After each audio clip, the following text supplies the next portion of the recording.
Sometimes anime creators go way too far and give a death so painful that you almost feel sorry for them. And trust me, you need to stick around for two villains on this list, because those guys suffer a fate literally worse than death itself. Let's be real. Szayelaporro Granz from Bleach was the arrogant eighth Espada who truly believed he was a perfect being. He loved dissecting his enemies, but karma hit him hard when he faced the one scientist actually crazier than him, Mayuri Kurotsuchi. Talk about a reality check. Mayuri didn't just beat him, he subjected him to a fate honestly worse than hell. He injected Szayelaporro with a superhuman potion that supercharged his senses, making 1 single second in the real world feel like 100 years in his mind. And suddenly, everything stopped. As Mayuri moved to stab him through the heart, Szayelaporro was forced to watch the blade inch toward his chest for what felt like centuries. I mean, come on. He couldn't move a muscle, trapped in a frozen body while his mind screamed in agony for hundreds of years, waiting for the blow to land. It wasn't just a fight, it was psychological torture where death was the only mercy he had left, but it wouldn't arrive for centuries in his mind.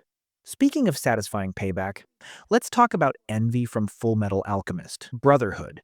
If you've seen the show, you know this shape-shifting nightmare was responsible for one of the saddest deaths in the series. R.I.P. Hughes. Envy loved to brag about how humans were weak, pathetic worms, constantly looking down on everyone.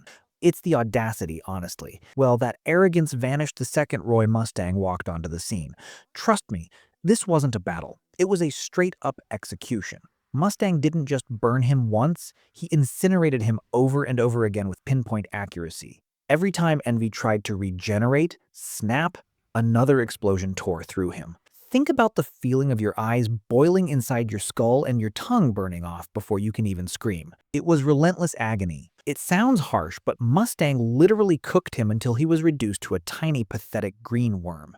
But you know what the absolute worst part was? It was the humiliating realization that deep down, this big bad monster was actually just jealous of the humans he claimed to hate. So he tore out his own Philosopher's Stone and committed suicide.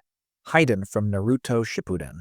This guy was totally obsessed with pain. He literally worshipped a god that demanded it.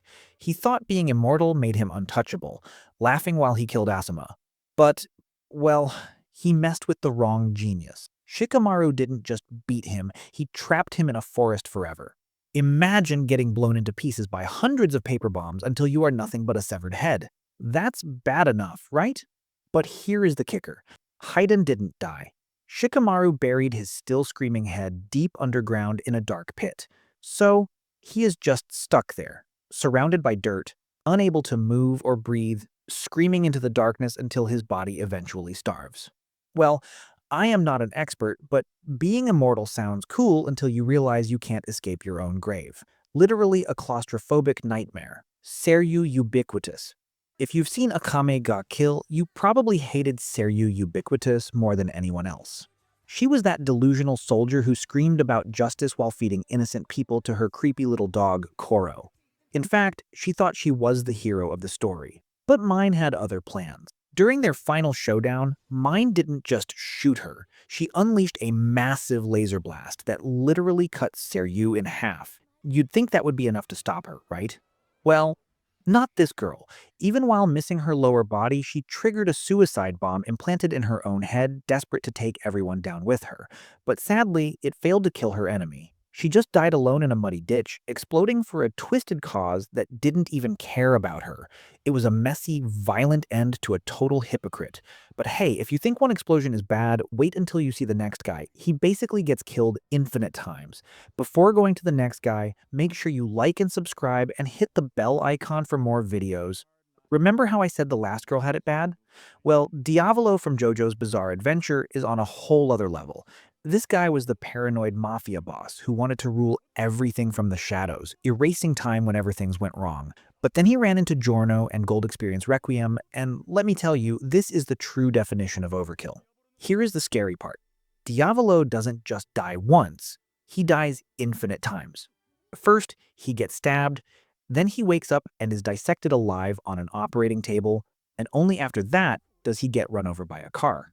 It's a loop that literally never ends. He is trapped in a reality where death is just the reset button for more pain. Honestly, Right now, while you are watching this video, Diavolo is somewhere in another dimension, dying again. It's pure psychological torture because he never reaches the truth of death. He just keeps suffering forever. Neferpitou from Hunter x Hunter. She wasn't just strong, she was terrifying, especially after what she did to Kite. In fact, seeing her sit there holding his severed head was chilling, but she made one fatal mistake. She pushed Gon too far. When she told him she couldn't heal Kite, something inside him just snapped. He didn't just get mad, he sacrificed his entire life force to age himself up instantly. Well, the result? A one-sided massacre. Gon didn't fight her, he obliterated her.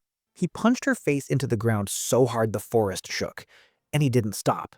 Even when her head was basically mush, he kept pounding away with tears in his eyes. But here is the creepiest part. Even after she was dead, her loyalty to the king was so strong her corpse stood up to fight again. That just made Gon mash her into the dirt even harder. She went from being an apex predator to absolutely nothing in just a matter of seconds. And now we are heading back to Fullmetal Alchemist Brotherhood, because honestly, Roy Mustang is just that brutal when he gets angry. Lust was the ultimate spear, this calm, deadly woman who could slice through anything with her fingers. She nearly killed Mustang's closest allies, which was, I think, her biggest mistake. When Mustang showed up, he didn't look like a hero saving the day. He looked like a monster. He knew she could regenerate because of her Philosopher's Stone, so he decided to simply burn her faster than she could heal. It wasn't a battle, it was straight-up torture. He snapped his fingers again and again, blasting her with precise explosions. Now, imagine feeling your skin burn off, healing it for a split second, and then getting hit with another explosion immediately. She screamed, as her body literally crumbled away layer by layer. By the end, she was just a crumbling skeleton turning into ash. Watching this was terrifyingly efficient. Basically, getting incinerated is definitely brutal. At least she actually got to die. But our next villain wasn't so lucky.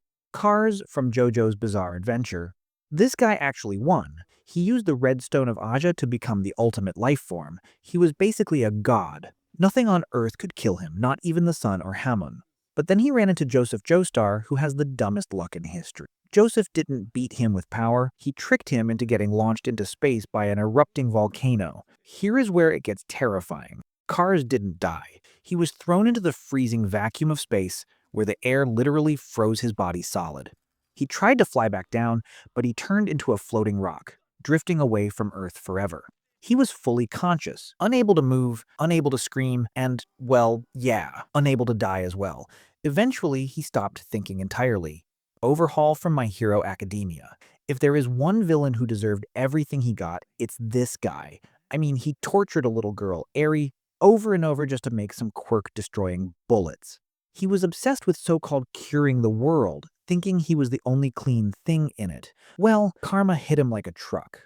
After Deku beat him down, Shigaraki hijacked the police transport to visit him, but Shigaraki didn't kill him. He did something way crueler. He decayed one of Overhaul's arms while his teammate took the other. Imagine watching your own hands turn to dust while you scream in agony. But the real irony? Overhaul needed his hands to use his power. So now, the guy who wanted to control everything is left armless, powerless, and terrified. He has to live the rest of his life knowing he's nothing but a helpless patient now. Losing your arms is definitely rough. But our next villain? Well, maybe that was not a death. Speaking of heat, Makoto Shishio from Rurouni Kenshin takes the phrase burning passion way too literally. This guy was a total monster. Wrapped head to toe in bandages because his sweat glands were destroyed years ago. That meant his body couldn't cool itself down. Most people would retire, but Shishio decided to fight Kenshin with a sword that was constantly on fire. Bad move. As the fight dragged on, his body temperature spiked to dangerous levels. It wasn't a blade that killed him, it was his own biology. His blood literally started evaporating, and then, whoosh, he spontaneously combusted. Imagine your insides getting so hot that you just burst into flames. It was a terrifying, fiery end for a guy who lived by the sword. But, hey, burning alive is definitely a bad way to go, but our next entry involves a guy who loved torture so much and got a taste of his own medicine. Speaking of being eaten alive, let's talk about Jason from Tokyo Ghoul. This guy was a total sadist in a hockey mask who tortured Kaneki for 10 days straight just for fun. He literally put a centipede in the poor guy's ear and made him count backward from 1000 by 7 just to keep him conscious enough to feel pain. He was a bully, plain and simple. But then, Kaneki's hair turned white, and the tables didn't just turn, they flipped. Kaneki realized that if ghouls eat humans, then he could eat ghouls. He pinned Jason down and started feasting on his kaguna while he was still wide awake. Imagine watching someone take bites out of your body while you scream. Totally helpless. Jason went from being the hunter to the main course in seconds. It was gruesome, sure, but after everything he did, it felt totally earned. Speaking of falling from grace, no other villain can take the place of Light Yagami from Death Note. This guy had the biggest ego in anime history, truly believing he was the god of the new world. He thought he was untouchable, but his death wasn't glorious or cool. It was just pathetic. He didn't go down fighting a demon. He got shot by Matsuda, the guy everyone thought was an idiot. That has to hurt the ego way more than the bullets. Bleeding and panicked, Light runs away, wheezing and clutching his arm like a terrified animal. He sees a vision of his younger self, realizing just how far he has fallen. But it's not the physical pain that destroys him, it's the crushing realization that he lost. He ends up dying alone on some dirty stairs in an abandoned warehouse, waiting for his heart to stop because Ryuk simply got bored. He went from a god to a scared, lonely kid in about 5 minutes. Speaking of tyrants with massive egos, we can't forget Frieza from Dragon Ball Z. This guy was the self-proclaimed emperor of the universe, destroying planets just to stretch his legs. After surviving Namek somehow, he got rebuilt as a cyborg and came to Earth, thinking he was untouchable. Bro. Big mistake. He ran into Future Trunks, who had absolutely zero patience for his monologue. This wasn't a 20-episode battle, it was a humiliation. Trunks didn't just kill him, he diced him like an onion. Literally. He slashed Frieza into tiny, perfect cubes before the guy could even blink. Imagine the sheer horror of seeing your own vision slide sideways as your face falls off your head. Then, boom. Trunks blasts the pieces into dust just to be sure. He went from being the terrifying ruler of the galaxy to space confetti in seconds. But hey, at least it was quick. Our next villain isn't so lucky. He spends his final moments crying and running away in pure terror. Mahito from Jujutsu Kaisen. If I'm being real, is there anyone more satisfying to hate than this guy? He treated humans like toys, laughing while he twisted their souls, and yes, he's the one who took Nanami and Nobara away from us. He thought he was the apex predator, untouchable and cruel. But then, Yuji Itadori stopped playing by the rules. He looked Mahito dead in the eye and basically said, "I am you." That broke him. Mahito didn't go out like a warrior. He ran away crying, throwing dirt and debris at Yuji like a terrified child. It was pathetic, and it was perfect. But the real kick in the teeth? He didn't even get killed by Yuji. He crawled to his ally Kenjaku for help, only to get absorbed into a ball like a cursed spirit Pokemon. He spent his whole life manipulating souls, only to become a tool for someone else. But if you think losing your soul is bad, our number one spot is a guy who just wanted a quiet life, but ended up in a literal nightmare alley. Finally, we have Yoshikage Kira from JoJo's Bizarre Adventure. This guy was a total creep with a hand fetish who constantly claimed he just wanted a quiet life. Yeah, right. He murdered Shigechi and countless women, blowing them up just to keep their hands as trophies. But his end, it was absolute poetic justice. First, he gets run over by an ambulance, which is honestly hilarious irony, but the real nightmare started after his heart stopped.